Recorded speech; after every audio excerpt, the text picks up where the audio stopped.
I made a huge mistake during my bachelor party trip. My fiancée moved on, and I just want her back.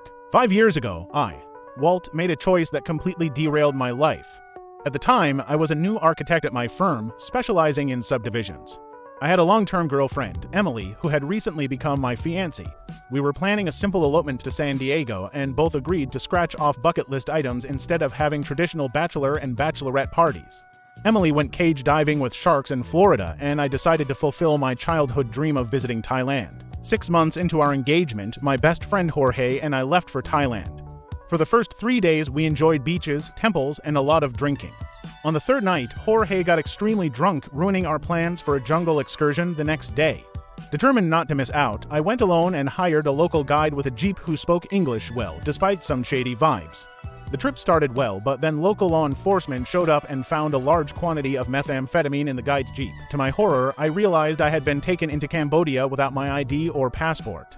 I was arrested and thrown into a Cambodian jail where I spent the next 52 months in horrific conditions.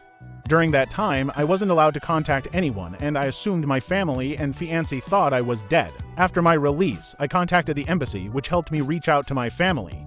My parents were frantic but avoided discussing Emily. They sent me money and arranged for my return to the US. When I finally got home, they handed me a save-the-date card. Emily was engaged to someone else. Heartbroken, I learned that my parents had grown close to Emily during my absence.